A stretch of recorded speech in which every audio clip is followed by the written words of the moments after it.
For 28 years I thought I was adopted. Then I found out I was stolen. Okay, so this is going to sound completely insane, and honestly I'm still not sure I believe it myself. But I need to tell someone what happened to me because it's been eating me alive for months now. I don't even know where to start. My name is Olivia Morgan. Well, that's what I thought my name was until... God, this is so weird to say out loud. So it started at my dad's 60th birthday party. Well, the man I thought was my dad. Sorry, I keep doing that. Still so confusing. Anyway, it was just a normal family gathering, you know? Everyone sitting around the dining room table. Janet, that's my stepmom who raised me. She was there with my half-siblings Tom and Lisa. Everyone was laughing at these embarrassing old photos, the usual family stuff. Then someone, I think it was my aunt, passed around these pictures from our beach vacation last summer. And I'm looking at this photo, right? 7 people standing there. 6 of them are blonde, blue-eyed, super pale people who turn into lobsters in the sun. And then there's me. Dark curly hair that has a mind of its own. Brown eyes that are almost black, olive skin that actually tans instead of burns. I mean, I've always known I look different, but seeing it in that photo, it was like someone had photoshopped a random person into our family picture. So I laughed, because what else do you do, right? And I said something like, God, I look like I was adopted or something. I could literally be from a different planet. And then silence. Not just quiet, but like dead silence. The kind where you can hear the refrigerator humming in the kitchen. Janet's smile just froze on her face, but her eyes went all cold and scary. Dad, David, I guess I should call him now. His hands started shaking so bad he had to put down his coffee cup. And Tom and Lisa, they looked at each other with this expression I'd never seen before. Not just the usual there goes Olivia being dramatic again look, but something that seemed almost like, I don't know, guilt?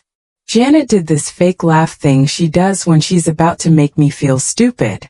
Oh, Olivia, she said. There you go again with your dramatic theories. You know you get your looks from Dad's Italian grandmother. But here's the thing, and I knew this even as a kid, Dad's grandmother wasn't Italian. She was Irish. Super Irish. I'd seen her photos a million times, heard all the stories about her coming over from Dublin. Janet was straight up lying to my face, and we both knew it. This wasn't the first time either. My whole life, whenever I'd point out how different I looked or felt from everyone else, I'd get shut down with the same responses. You're being dramatic, Olivia.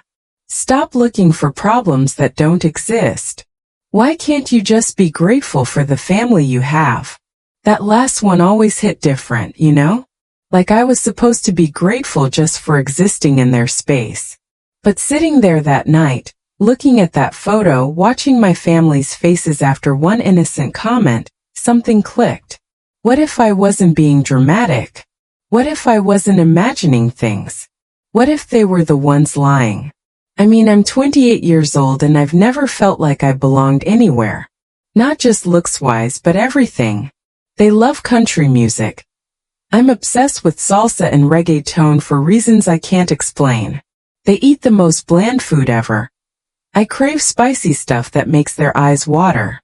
They're all morning people who bounce out of bed at 6 a.m. I don't become human until after midnight. And here's the really weird part that I've never been able to explain. I don't have any baby photos.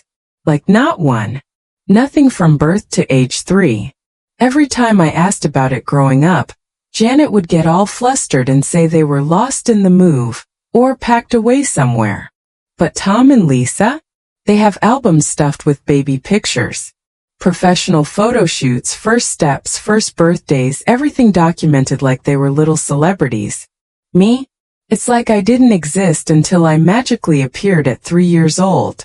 That night, lying in bed, I made a decision that would completely destroy everything I thought I knew about my life.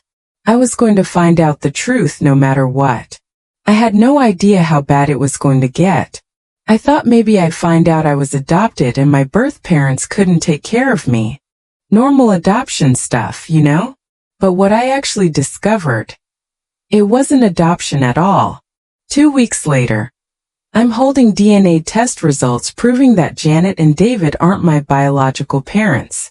But that's not even the shocking part. The shocking part is what happened when I called the phone number that matched my DNA. Mija? Mi Olivia, eres realmente tú. My real mother. Maria Santos. Alive. In New Mexico. And she'd been looking for me for 24 years because Janet and David didn't adopt me. They stole me. From a 19-year-old widow who thought she was signing temporary papers to help her daughter get a better education. A young mother who was promised she could visit, who was told I'd know about her, who was lied to and then abandoned when Janet decided she wanted to keep me forever. When I confronted Janet with the proof, you know what she said? We saved you from poverty. You should be grateful. Grateful. For being kidnapped. I had a choice then. Keep living the lie to protect everyone's feelings, or blow up my entire family for the truth. Issues. What happened next tore apart two families, exposed a 24-year-old crime, and led to the most devastating confrontation of my life. But it also led me home. To my real family. To my real name.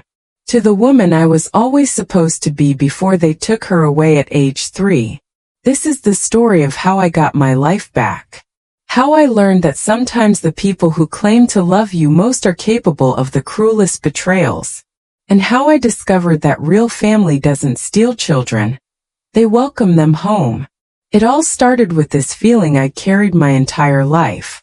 This feeling that I was living someone else's story. Turns out, I was right. I guess I should explain why I wasn't totally shocked when everything came out. Looking back now, the signs were everywhere.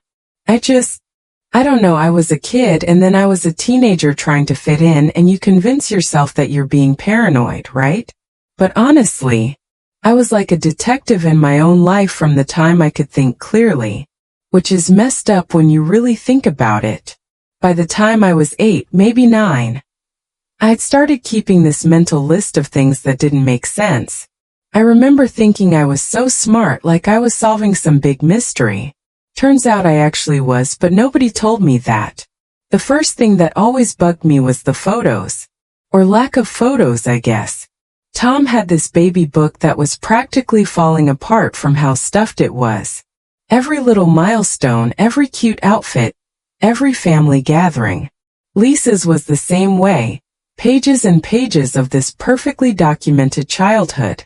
Then there was mine. I had maybe 6 photos from before I turned 3 and they all looked wrong somehow. Like someone had staged them.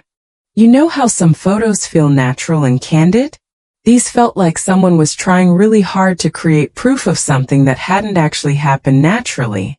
When I was 9, I had to get my tonsils out. Worst week of my life, by the way. And that's when the second weird thing happened. The doctor was asking about family medical history, which is normal, right? Janet starts rattling off all this stuff about heart disease and diabetes and whatever. But then my blood work came back and the doctor had this confused look on his face. He kept staring at the results and then looking at Janet like something didn't add up. Her genetic markers don't really align with what you've told us, he said. Are you sure about the family history? I'll never forget Janet's face. She went completely white and got all defensive. In the car afterward, she was like, doctors make mistakes all the time. Lab results aren't perfect. But her hands were shaking when she started the car. And she kept glancing at me in the rearview mirror like I might ask more questions. The third thing was the language thing, and this one really freaked me out. In 7th grade, we had to take a foreign language, and I picked Spanish because it seemed easier than French. Except it wasn't just easy, it was like my brain already knew it. I was picking it up so fast that my teacher, Senora Martinez, kept commenting on it. You have such a natural ear for this, she'd say. It's like you've heard it before. When I mentioned this at dinner one night, Janet shut it down immediately. Some people are just good at languages, Olivia. It doesn't mean anything special. But I caught Dad looking at her with this expression I couldn't read. And here's the really weird part. I'd been having these dreams for as long as I could remember. Dreams where someone was singing to me in Spanish. A man's voice, really gentle and warm, singing these lullabies that I somehow knew the words to even though I'd never heard them before. When I'd wake up, I could never remember the exact words, but the melody would stick with me all day. I asked Janet about it once when I was maybe 10. Did anyone ever sing to me in Spanish when I was little? She looked at me like I'd asked if aliens had visited our house. Of course not, Olivia. Where would you even get that idea? The fourth thing happened when I was 15 and we were moving houses. I was helping pack the attic, which I hated because it was hot and dusty and full of spiders, when I found this box of old Christmas cards from neighbors at our previous house.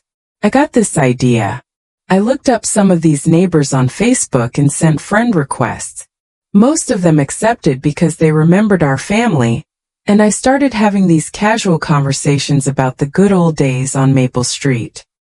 Here's what I learned, and it still gives me chills. None of them remembered Janet being pregnant with me. Not one person. They clearly remembered when Tom was born. Oh yes, Janet was huge, Mrs. Patterson wrote. The whole neighborhood was so excited for you all.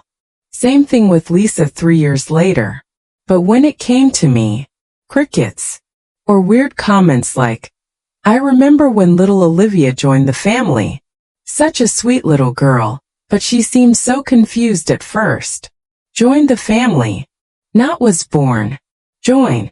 Mrs. Patterson even said something that made my stomach drop. Poor thing kept asking for her mama for weeks. Janet said she was just going through a phase. I was 3 years old asking for my mama, and it wasn't Janet. I tried to bring this up to my family, but they had explanations for everything. People's memories get fuzzy over time. You were just a difficult toddler. Some children have imaginary friends. But the explanations never really made sense, you know? By high school, I'd learned to be sneaky about gathering information. I'd listen at doors, which I know sounds bad, but I was desperate. I'd pay attention to hushed phone calls, watch for reactions when certain topics came up.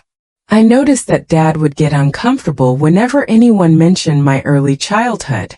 If relatives asked about cute things I did as a baby, he'd quickly change the subject or suddenly remember something urgent he had to do.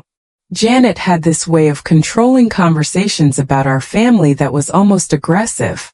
If anyone outside the family made comments about how different I looked, she'd immediately jump in with these long defensive explanations that were way too detailed. And Tom and Lisa, God, they were the worst part sometimes. It wasn't normal sibling teasing. There was always this undertone of superiority, like they were part of some inside joke I'd never understand. Tom would say stuff like, Mom, why does Olivia always have to be so dramatic about everything? Can't she just be normal like the rest of us? Lisa was more subtle but somehow worse. She'd make these comments that were supposed to be compliments but felt like insults. You're so exotic looking, Olivia. You're lucky you don't look boring like the rest of us. Exotic. Like I was some unusual pet they kept around for entertainment. The worst part was that I started performing. I learned to make myself smaller, quieter, less curious. I learned to accept half answers and deflections because pushing for the truth made everyone uncomfortable. I learned to be grateful for a family that made me feel like I was constantly auditioning for my place at their table. By the time I was in college, I was so good at playing the role of the quirky but grateful adopted daughter, even though nobody would admit that's what I was, that I almost convinced myself it was enough. Almost. But there's only so long you can live with this feeling that something fundamental is wrong before it starts eating you alive. There's only so many times you can look in the mirror and wonder who you really are before you decide you're going to find out, no matter what it costs. I just had no idea how high that cost was going to be. The breaking point came when I was 27. A medical emergency that would finally crack open the lie that had been my entire life. It started with the worst stomachache I'd ever had, but it ended with a doctor asking me a question that would change everything. 2:15 in the morning. I know the exact time because I was staring at this ugly hospital clock, trying to focus on anything other than the pain shooting through my abdomen. I'd been dealing with what I thought was food poisoning for like 6 hours. You know how you try to convince yourself it's not that bad? I kept thinking, okay, maybe if I just lie really still it'll go away. But by midnight, I was literally on my bathroom floor, sweating and nauseous, finally admitting that something was seriously wrong. My roommate Sarah, bless her, drove me to the ER even though she had work in the morning. I felt so bad about waking her up, but I honestly thought I might be dying. The emergency room was this horrible fluorescent nightmare. But within 20 minutes they'd figured out I had acute appendicitis. The doctor was like, "We need to operate now." And suddenly everything was moving really fast. That's when Dr. Martinez started going through this checklist with me. She seemed nice, which was good because I was kind of freaking out. I'd never had surgery before. Any allergies? Current medications? Standard stuff. Then she got to family medical history. I gave her the whole spiel I'd memorized from 27 years of doctor visits. Janet's heart condition. She takes these beta blockers. Dad's prediabetes thing that he manages with diet. Tom's asthma. Lisa's terrible seasonal allergies. Dr. Martinez was typing away on her tablet, nodding along. Then she pulled up my blood work results and her expression just changed. She said, frowning at the screen. That's interesting. Now, when a doctor says something is interesting right before you're about to go under the knife, that's not exactly reassuring. What kind of interesting? I asked. The pain medication was making everything feel fuzzy, but I was suddenly very awake.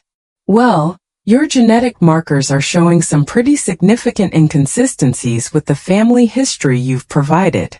I felt this weird dropping sensation in my stomach that had nothing to do with the appendicitis. What do you mean inconsistencies? For example, your blood type is O negative, which is relatively rare. For you to have this blood type, both your parents would need to have very specific blood types. And looking at your cardiovascular genetic profile. She paused, looking confused. You're showing extremely low risk for the type of heart issues you mentioned your mother having. My mouth went completely dry. Could there be a mistake with the blood work? Dr. Martinez looked at me carefully, like she was trying to figure out how much to say. Lab mistakes are possible, but these are pretty comprehensive results. Has anyone in your family ever mentioned that you might be adopted? There it was. The question I'd been unconsciously waiting for my entire life. Eva. I've wondered about that. I admitted, my voice barely above a whisper. But my family always says no. They say I just take after distant relatives or whatever. She nodded diplomatically. Well, genetics can be complicated. Let's focus on getting you through this surgery first, and then if you have questions about family medical history, you might want to consider genetic counseling. But I couldn't focus on the surgery. Even as they wheeled me into the operating room, even as the anesthesia started kicking in, all I could think about were those genetic markers that proved what I'd always suspected deep down. I didn't belong to this family. When I woke up, God knows how many hours later, the first thing I saw was Janet sitting beside my hospital bed. She looked exhausted and worried, which honestly made me feel guilty for being suspicious of her. Dad was there too, along with Tom and Lisa. They'd all rushed over when Sarah called them. "How are you feeling, sweetheart?" Janet asked, squeezing my hand. "Better, I think. My throat was scratchy from the breathing tube. But I need to ask you something." I could literally see Dad tense up. It's like he had this sixth sense about when I was going to ask uncomfortable questions. The doctor asked about our family medical history. I said slowly, And when she ran my blood work, she said some things didn't match up. She said my genetic markers don't align with the conditions you and Dad have. Janet's grip on my hand got tighter. Way tighter. Doctors don't know everything, Olivia. Blood tests can be wrong. You've just had major surgery. This isn't the time to be worrying about medical inconsistencies. But she seemed pretty sure about the results. She even asked. I took a breath. She asked if I was adopted. The room went dead silent. Tom and Lisa did that look thing again. The one I'd been seeing my whole life but never understood until this moment. Dad's face went completely white. And what did you tell her? Janet asked. Her voice was carefully controlled, but I could hear something underneath it. Fear, maybe? I told her that my family always says I'm not adopted, but that I've always wondered about it.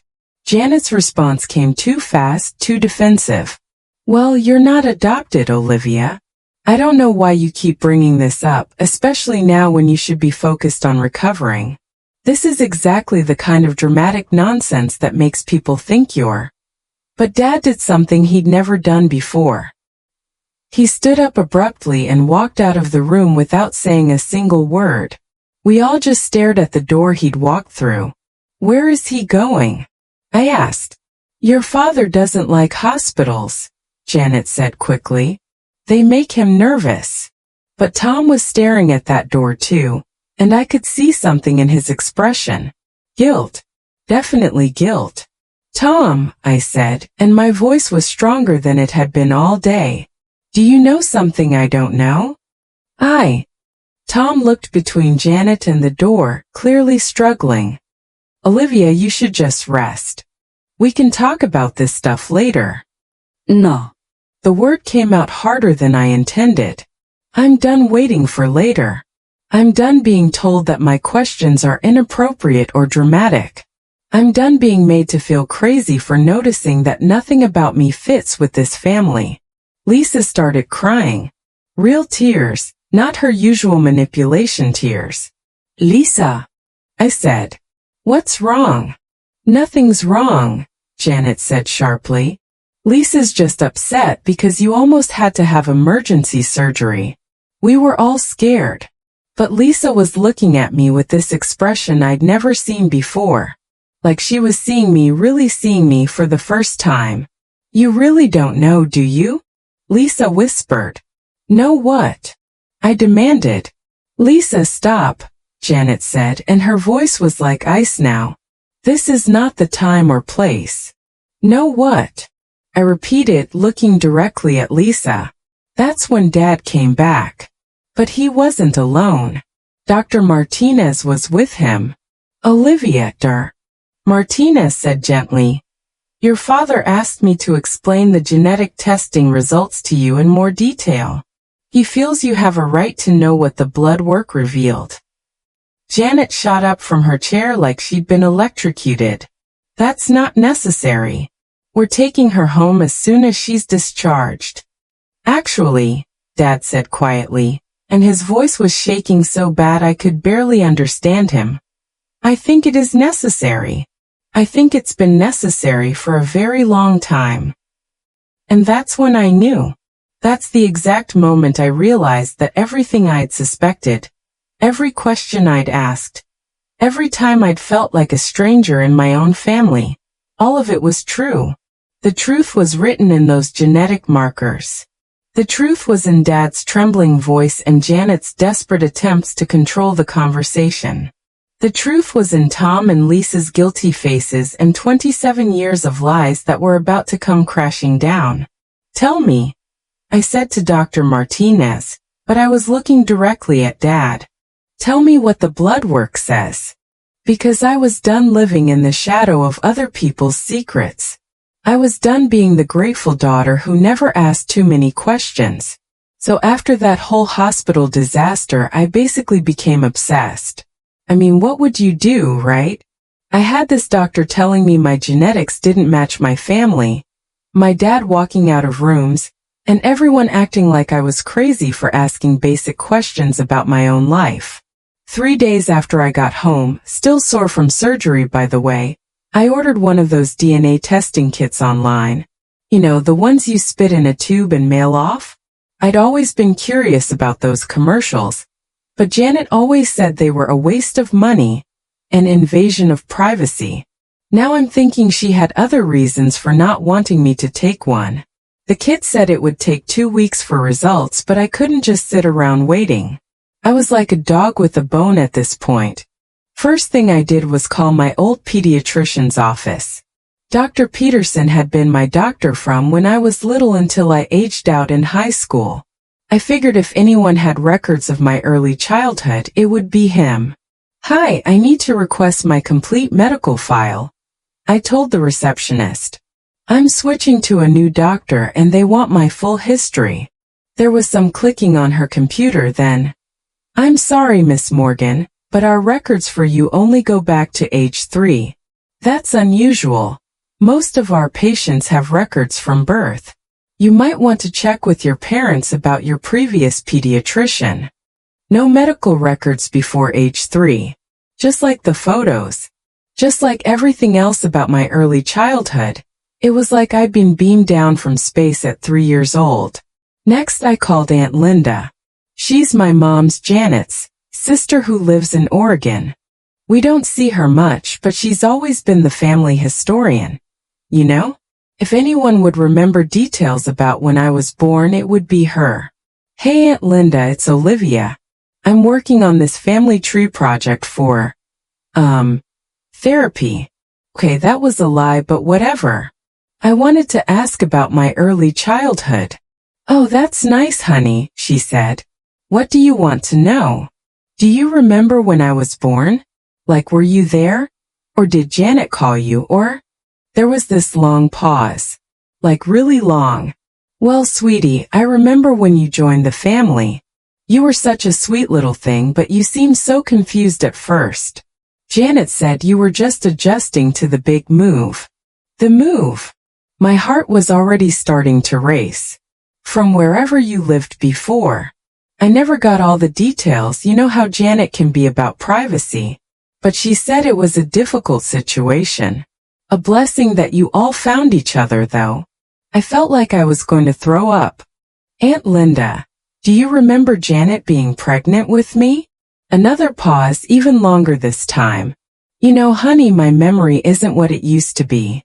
And I was dealing with my own little ones at the time. Maybe you should ask your mother about these details." But I could hear it in her voice. She was being careful, diplomatic. She knew something, but she wasn't going to be the one to tell me. I spent the next few days making more calls. Old neighbors, family, friends, anyone who might have known us when I was little. The pattern was always the same. No one remembered Janet being pregnant with me. Everyone remembered when I joined the family, or when I came to live with them. The language was so careful, so coded, but it was consistent. Then I got this idea, probably from watching too many crime shows, to look up public records online. Birth certificates, adoption records, anything I could find. I found my birth certificate pretty easily, but when I really looked at it compared to Tom's, which I'd seen before in Dad's filing cabinet, there were differences. Subtle ones, but they were there. Different paper, slightly different formatting, even different spacing in the text.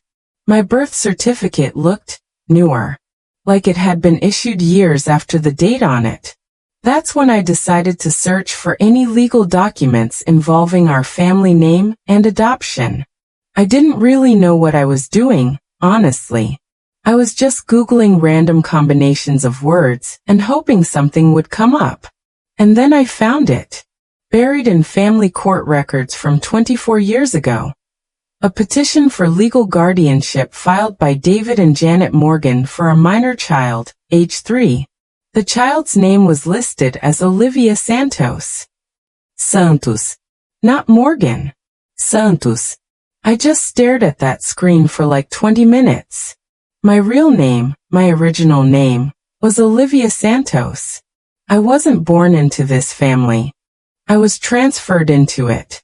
Legally. At age 3. But here's what really messed me up. It wasn't a standard adoption. The documentation mentioned parental incapacity and urgent need for stable placement. What the hell happened to my parents? I started searching for Santos families in our area around the time I would have been born. There were a bunch, but one record made my heart stop. An obituary from 25 years ago for Carlos Santos, age 24, who died in a construction accident. The obituary said he was survived by his wife, Maria Santos, age 19, and infant daughter Olivia. That was me. Olivia Santos, daughter of Carlos and Maria Santos. My father, my real father, had died when I was barely a year old. And my mother, where was Maria Santos? I spent 3 entire days searching for any trace of her. Social media, public records, phone directories, everything I could think of. Finally, I found a Maria Santos who would be the right age, living in New Mexico. Her Facebook profile was mostly private, but there was one public photo that made me literally gasp out loud. She looked exactly like me. Not similar, exactly like me. Same dark eyes, same curly hair, same bone structure. It was like looking at myself in 20 years. But there was something else in that photo that made me start crying right there at my laptop. She was holding a picture of a little girl who looked exactly like me at maybe 2 or 3 years old. And at the bottom someone had commented, "Still thinking of Olivia every day, Prima. She would be so proud of the woman you've become." My biological mother was alive. She was alive and she'd been thinking about me for 24 years. She kept a photo of me as a toddler and family members were talking about me like I was someone who had died. But I wasn't dead. I was 300 miles away, living with people who had spent my entire life making me feel guilty for questioning my identity. The DNA results came back 2 days later. I was shaking so bad I could barely open the email. But there it was in black and white. Maria Elena Santos. Relationship, mother. 99.9% certainty. But that wasn't all. I had siblings. Miguel Santos. Relationship, brother. 99.8% certainty. Diego Santos. Relationship, brother. 99.7% certainty. Carmen Santos Rodrigues. Relationship, sister. 99.6% certainty. I had brothers and a sister. Real biological siblings who shared my DNA, my heritage, my actual family history. The results also showed my ethnic breakdown. 47% Mexican, 31% Indigenous American, 18% Spanish, 4% Italian. All those times I'd felt drawn to Spanish music, all those dreams about lullabies, it wasn't random. It was my heritage calling to me.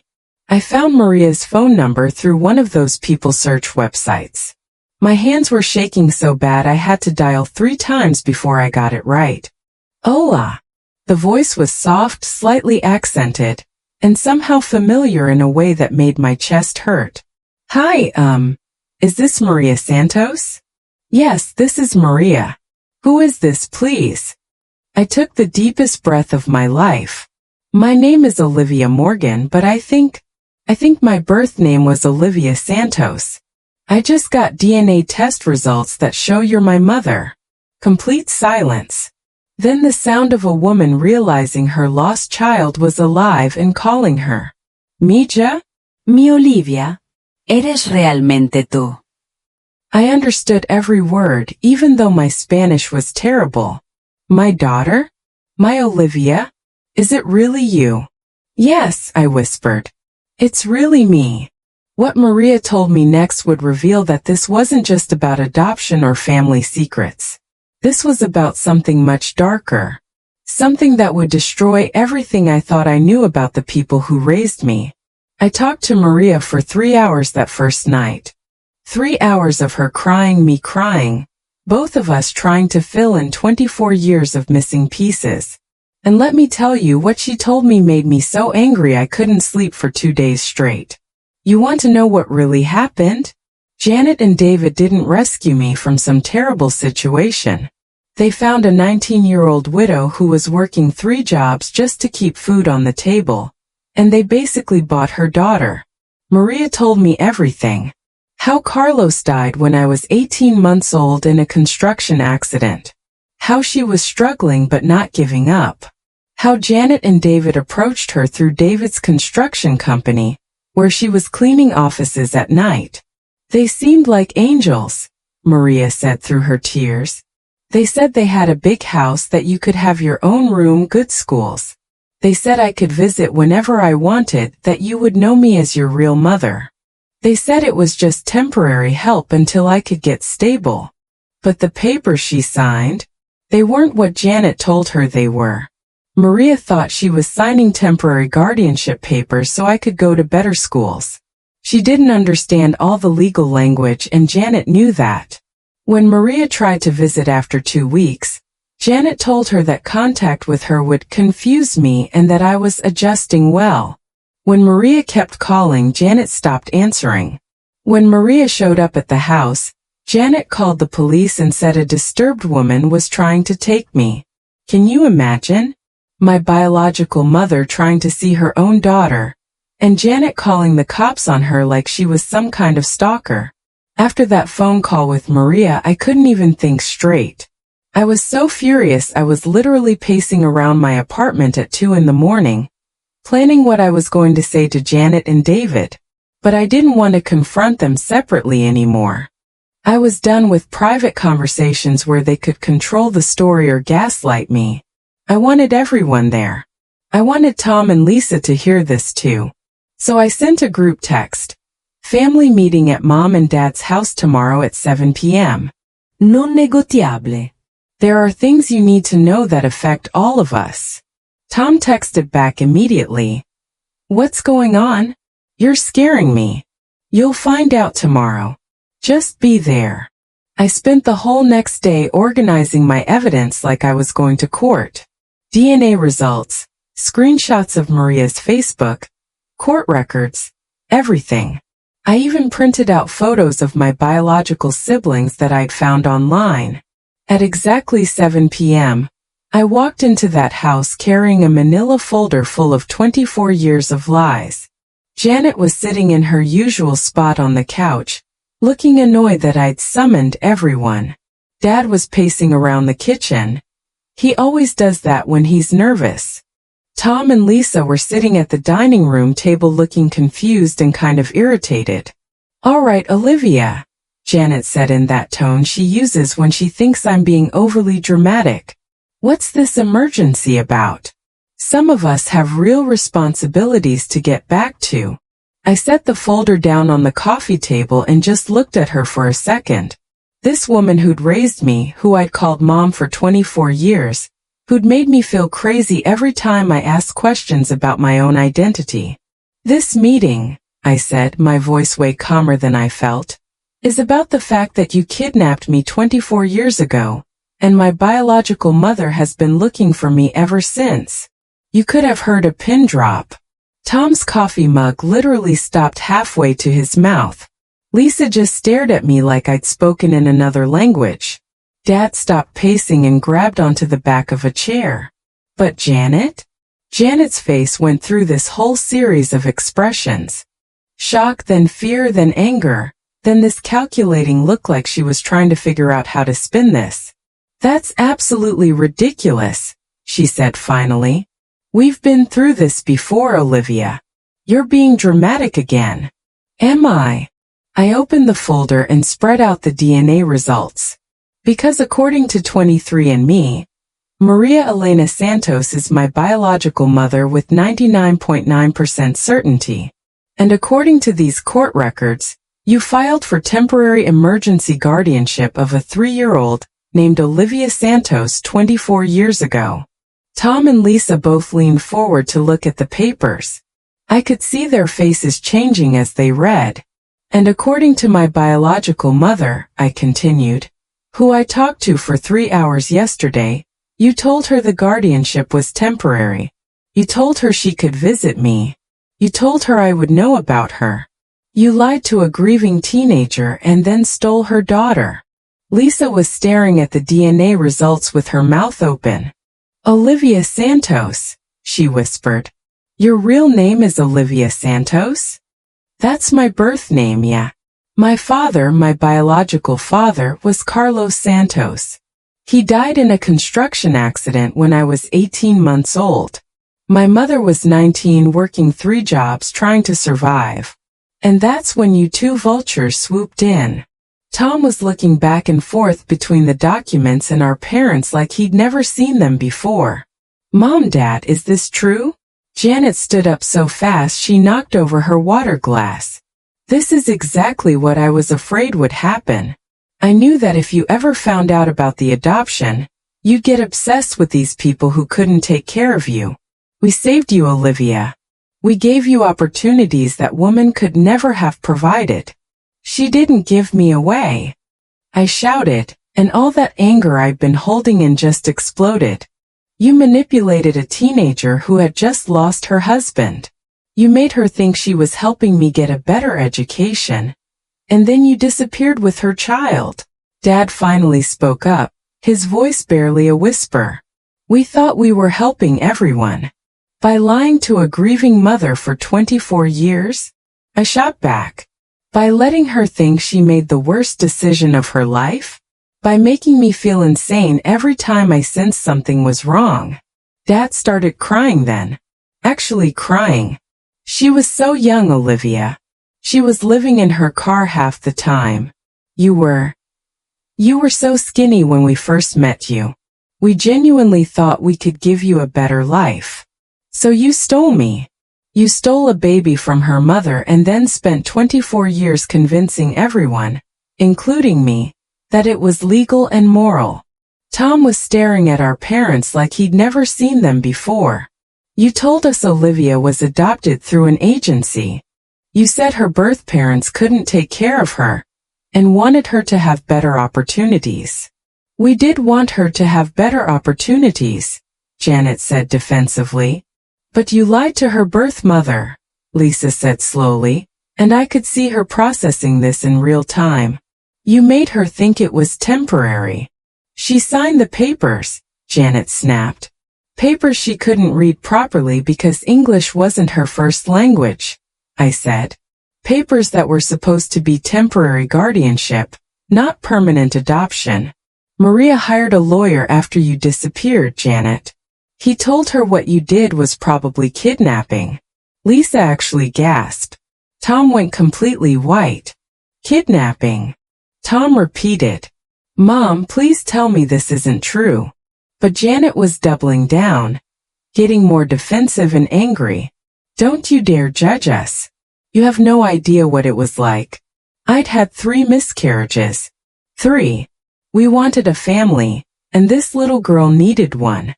We were helping everyone involved. By committing a felony? Lisa asked. By making sure Olivia had opportunities. Janet screamed. That girl, I said standing up, has a name. Her name is Maria Santos, and she's been mourning the daughter you stole from her for 24 years. I pulled out my phone and showed them the Facebook photo of Maria holding my childhood picture. This is what your helping did to my real mother. Tom stared at the photo with tears in his eyes. Oh my God, Olivia. She looks exactly like you. Lisa was crying now too. Mom, how could you do this to her? How could you let this woman suffer for 24 years thinking she'd made a terrible mistake? But Janet wasn't backing down. She was getting more and more unhinged. I was protecting our family. If people had found out about the circumstances of Olivia's adoption, it would have destroyed everything we built together. So you destroyed her biological family instead? Tom demanded. I want to see them, I announced. I'm flying to New Mexico this weekend to meet my real family. My brothers, my sister, my aunts and uncles.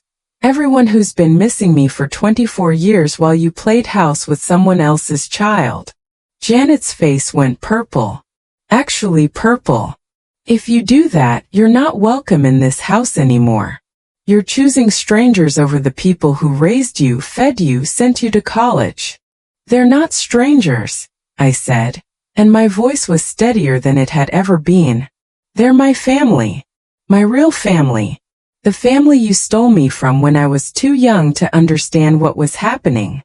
We are your real family. Janet screamed. No, I said. You're the people who committed a crime, and then spent my entire childhood making me feel grateful for it. Real family doesn't kidnap children. Real family doesn't build their happiness on destroying someone else's. I gathered up my documents and headed for the door.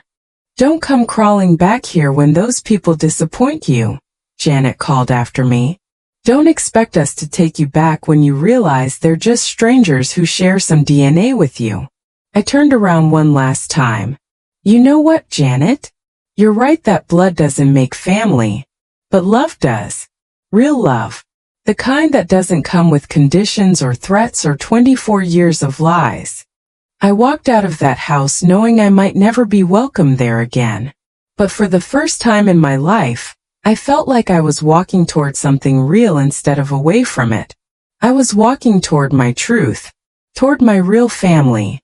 Toward the life I was supposed to have before it was stolen from me. And I couldn't wait to get there. I'm not gonna lie, the flight to Albuquerque was terrifying. Like, what if they didn't like me? What if I'd built this up in my head and the reality was disappointing? What if 24 years was too long to bridge? I kept staring out the airplane window thinking, what am I doing?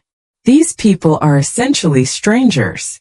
But then I'd remember Maria's voice on the phone, how she said my name like it was something precious she'd been saving for years.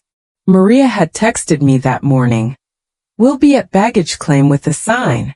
Look for the woman who looks like you in 20 years, Mija. Red heart. When I got off the plane and went down to baggage claim, I saw them before they saw me. There was this group of people holding a poster board sign that said Bienvenida Olivia, in bright red letters. And even from across the room I could tell. The resemblance was undeniable. But nothing, and I mean nothing, could have prepared me for seeing Maria up close. She was shorter than me, maybe 5 feet 4 inches to my 5 feet 7 inches, but everything else was like looking in a mirror. Same dark eyes, same cheekbones, same way of standing with one hand on her hip. When our eyes met, she just started crying immediately. Mija, she said, and her voice was shaking. I dropped my carry-on bag right there in the middle of the airport and said the first Spanish word that felt natural. Mama. I'd never called anyone that before. Just came out. Maria completely broke down then. She hugged me so tight I could barely breathe. And she smelled like this perfume that was somehow familiar. Later I found out it was the same perfume she'd been wearing when I was a toddler. Mi nina mi bibi, she kept saying. You're so tall, so beautiful. You look just like your papa. That's when she introduced everyone, and honestly it was overwhelming in the best way. Miguel looked exactly like the photos I'd seen of my father Carlos. Same strong jaw, same gentle eyes. He was crying too, this big construction worker just sobbing in the middle of the airport. I can't believe you're real, he kept saying. I can't believe you're here. Diego had my father's hands, these long artistic fingers, and my stubborn jawline. He kept staring at me like he was trying to memorize my face. Carmen was holding her 1-year-old daughter Sophia, who had these huge dark eyes that looked exactly like mine as a baby. But it wasn't just them. Maria had brought everyone. Aunts, uncles, cousins I'd never heard of but who had apparently been part of my story from the beginning. This is Tia Rosa, Maria said, introducing a woman who immediately started crying when she saw me. She helped deliver you when I went into labor early. Ay, Dios mío, Tia Rosa said, touching my face like she couldn't believe I was real. You have your father's smile, Mija. Exactamente igual. On the drive to Maria's house, everyone was talking at once, switching between Spanish and English, telling me stories about when I was little. Miguel was driving, And he kept looking at me in the rearview mirror. You used to follow me everywhere, he said. Even though you were just a baby, you'd crawl after me and get so mad when I went somewhere you couldn't go. And you loved music, Carmen added from the front seat. Papa would play his guitar, and you'd try to dance even though you could barely walk. You had these little moves. She demonstrated with her hands, and suddenly I had this flash of memory. Just a feeling really, but something about music and movement that felt familiar. Maria's house was small, like really small compared to the house I grew up in. But it was warm in a way that Janet's house never was. Every surface had family photos, and I was shocked to see pictures of me as a toddler that I'd never seen before. I kept everything, Maria said, noticing me staring at the photos. I knew. I always knew you'd come back to us someday.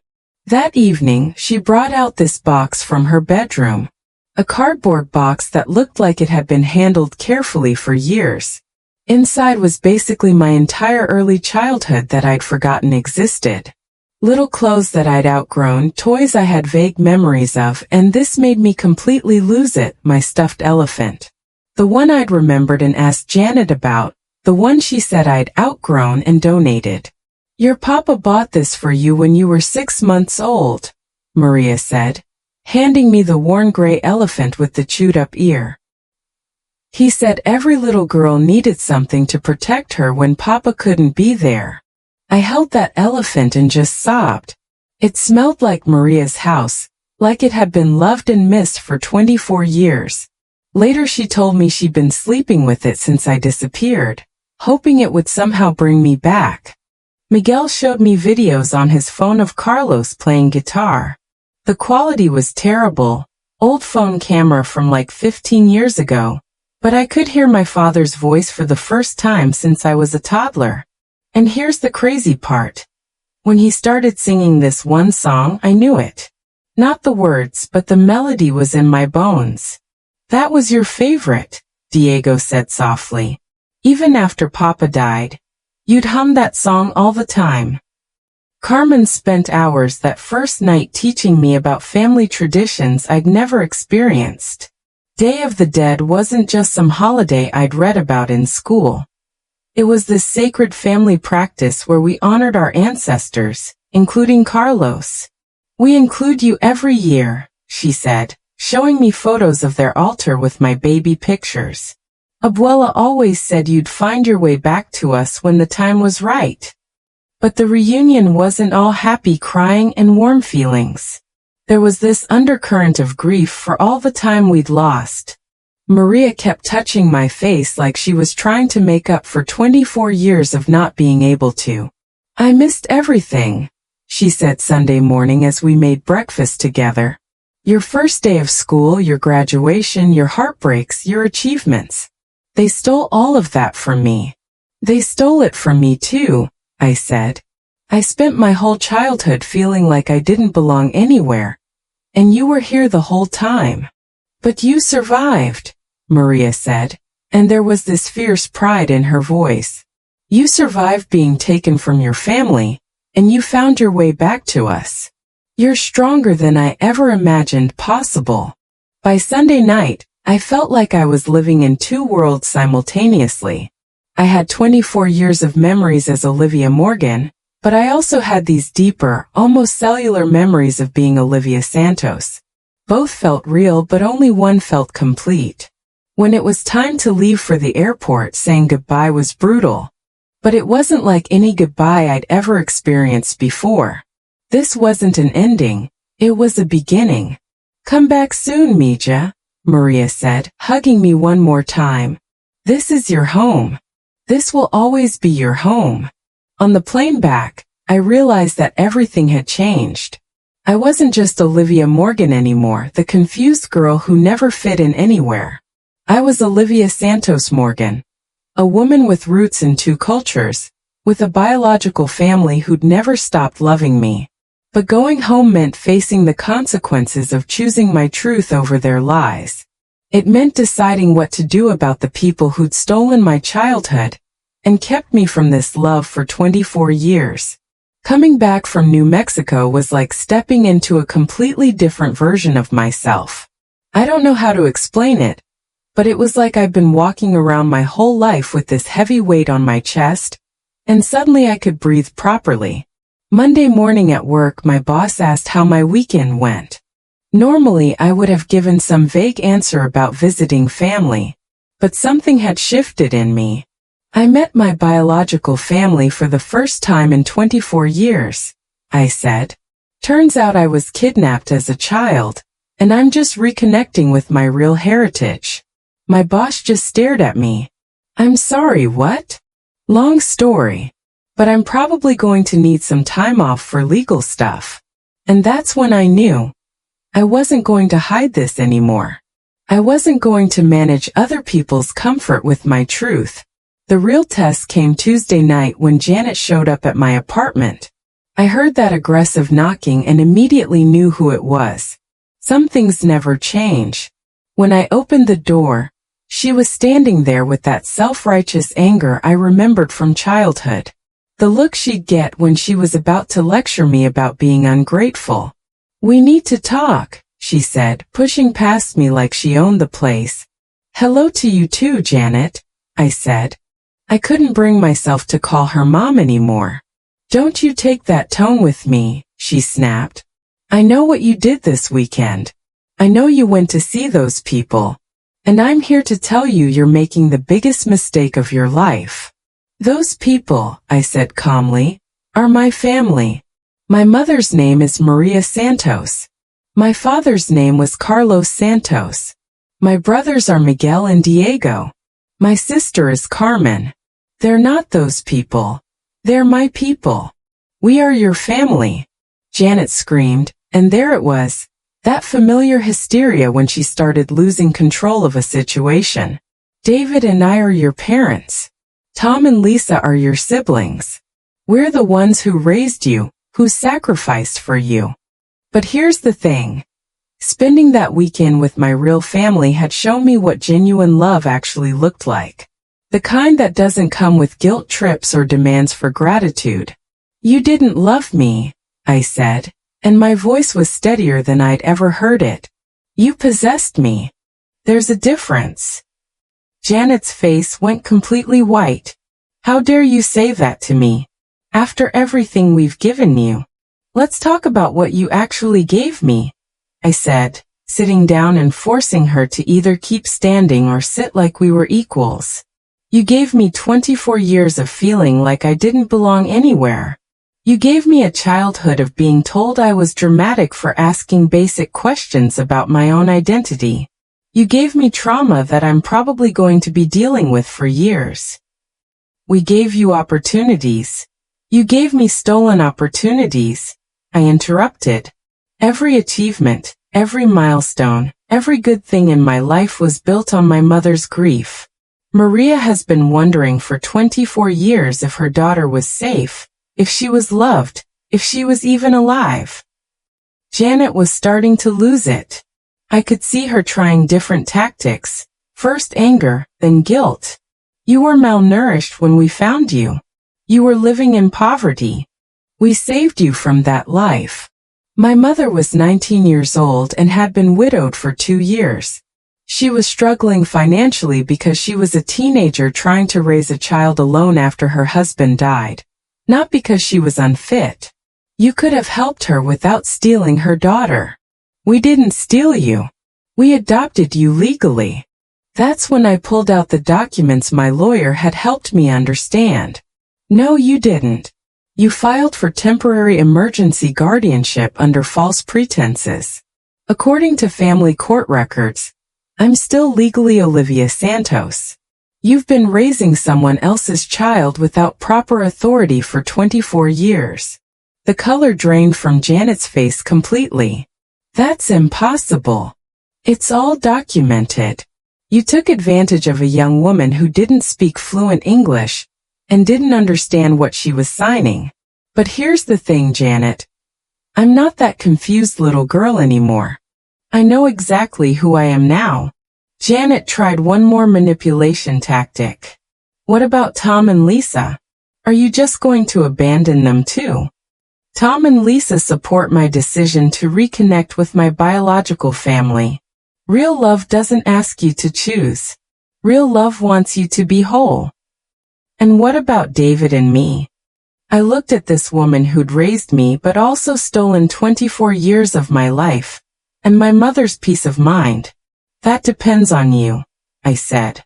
If you can acknowledge what you did to Maria and me, if you can apologize for the lies and manipulation, then maybe we can work toward some kind of relationship. And if I can't, then you'll live with the consequences of your choices. Just like my mother has been living with yours for 24 years. That's when Janet's mask finally fell away completely. You ungrateful little bitch, she hissed.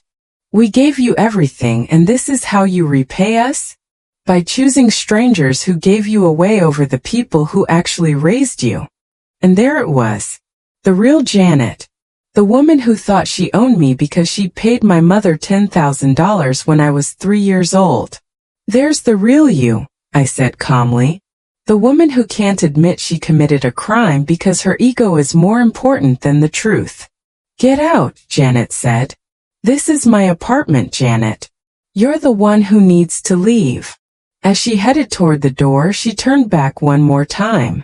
Don't come crawling back to us when those people disappoint you. You know what?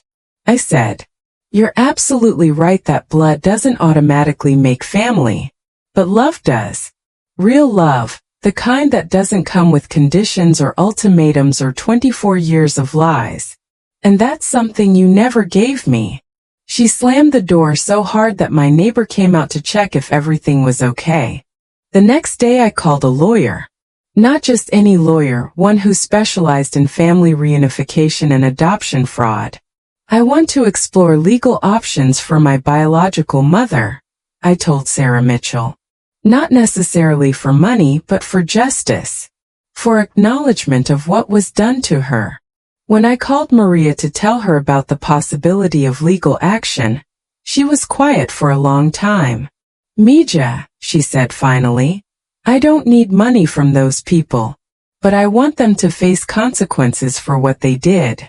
I want your adoptive mother to admit that she lied to me when I was at my most vulnerable. I want other families to be protected from this happening to them. We filed a civil lawsuit against Janet and David for fraud, emotional distress, and violation of guardianship agreements.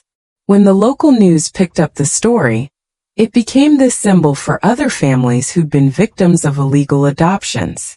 The response was incredible. Other adoptees reached out with their stories. Social workers contacted us about reforming the system. Complete strangers told me they were proud of me for seeking justice. But the most meaningful response came from Tom and Lisa.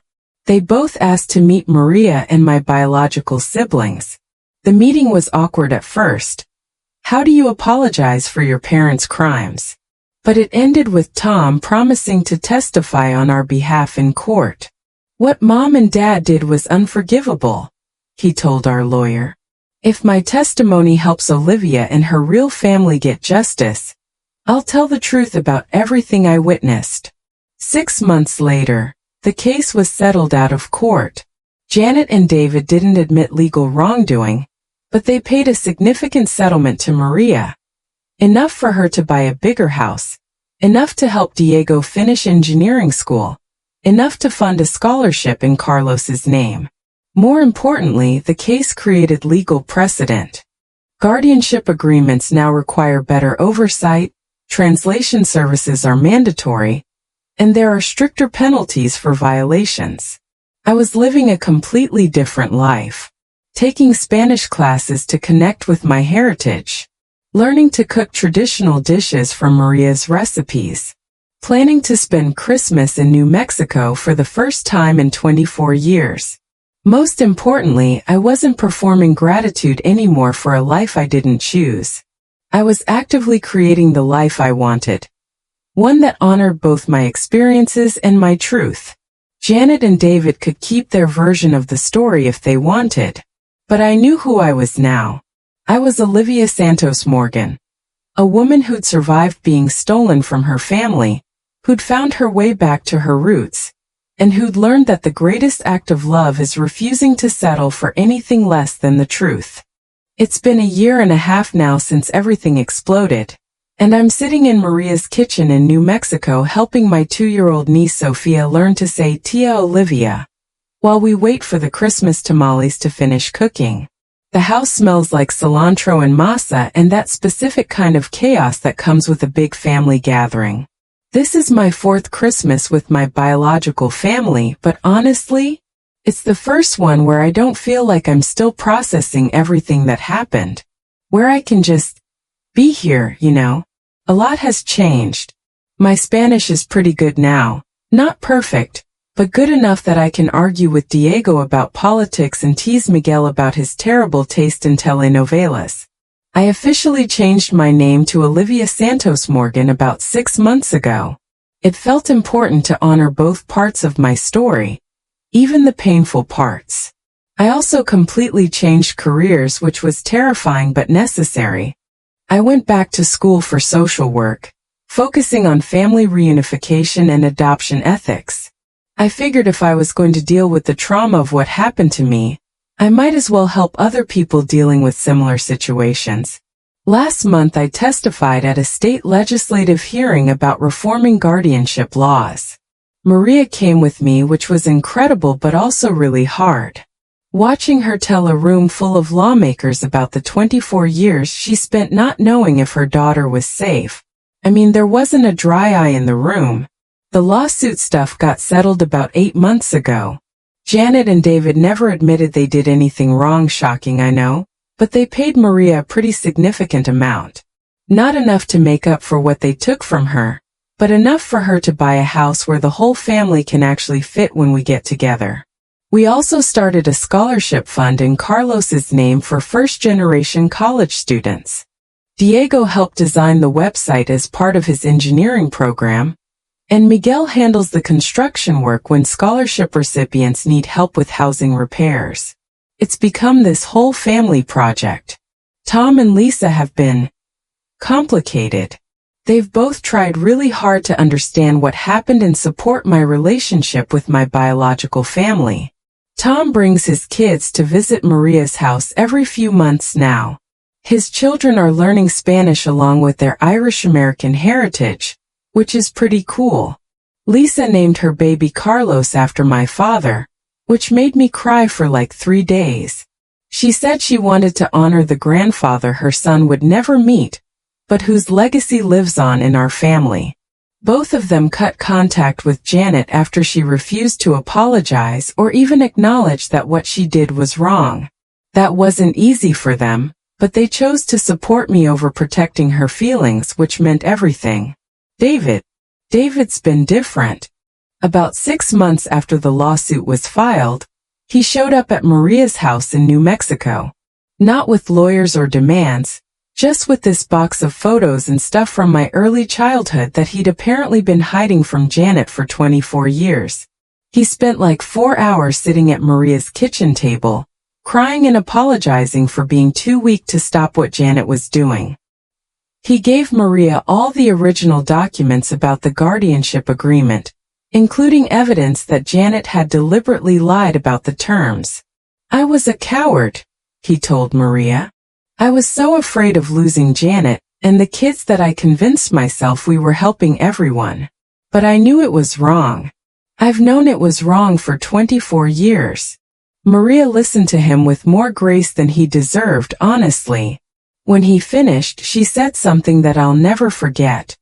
I forgive you for being weak, David. But I will never forgive you for staying silent, while my daughter grew up thinking she didn't belong anywhere. David's in therapy now, trying to figure out how he let himself participate in something so horrible. He's also volunteered to testify in other cases involving fraudulent adoptions. We have a limited relationship. We see each other at Tom and Lisa's family events, we text on birthdays, it's civil. But we both understand that some betrayals are too deep to fully heal from. Janet, on the other hand, has never apologized or admitted any wrongdoing. She's told anyone who will listen that I'm mentally unstable, that I've been brainwashed by those people. and that she's the real victim here. She's lost most of her friends, honestly. It's hard to maintain relationships when you're constantly asking people to choose sides, and your story keeps changing. Tom and Lisa's decision to support me and maintain relationships with my biological family pretty much isolated her completely. Last spring she made one final attempt to control the narrative. She actually showed up at my workplace with this folder full of my childhood medical records and report cards, trying to convince my boss that I was having some kind of mental breakdown and needed intervention. My boss, who by then knew my whole story, listened politely to her whole presentation and then asked her one simple question. Are you the woman who bought this child from her teenage mother and then lied about it for 24 years? Janet left without saying another word. That was the last time she tried to interfere in my life. This Christmas morning, I'm not thinking about Janet or the lies or the years of manipulation. I'm thinking about the new traditions we're creating. Maria's teaching Sophia the same Christmas song she sang to me as a toddler. Miguel's kids are learning to make Carlos's special hot chocolate recipe that apparently I loved when I was little. Carmen's husband Alex has embraced our family completely. He's learned enough Spanish to participate in family debates and asks Maria to teach him new recipes every time he visits. Diego's girlfriend Rosa fits in perfectly too. She's already calling me Cunata and planning to bring her own family to meet everyone next year. I look at photos from this Christmas and I can see the difference in my face compared to 2 years ago. There's this piece there that was never present before. I'm not performing happiness or managing anyone else's emotions. I'm just content. Actually genuinely content.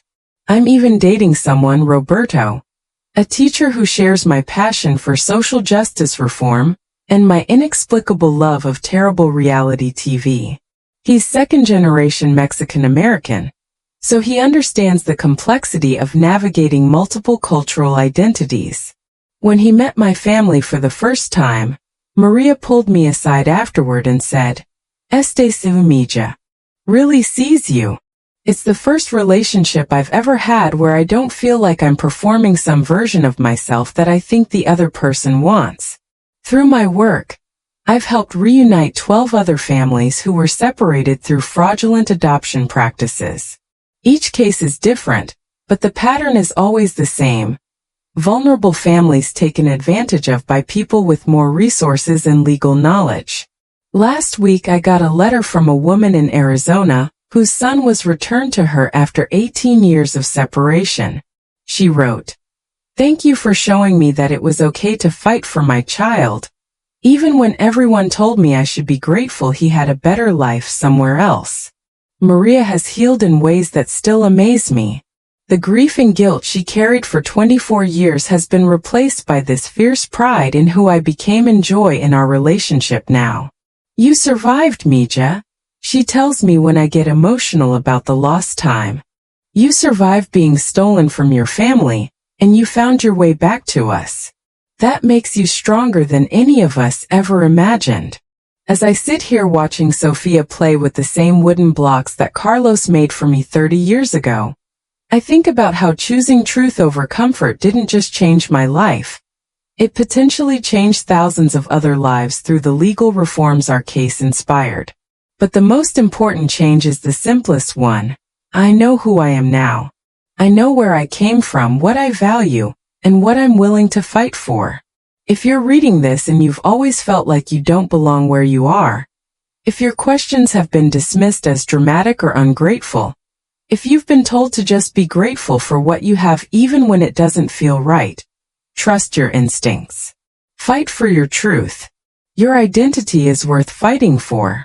My name is Olivia Santos Morgan. I'm the daughter of Carlos and Maria Santos, sister of Miguel, Diego, and Carmen, and the woman who refused to accept a life built on lies. This is my story. This is my truth. This is my family. And I'm finally completely authentically home.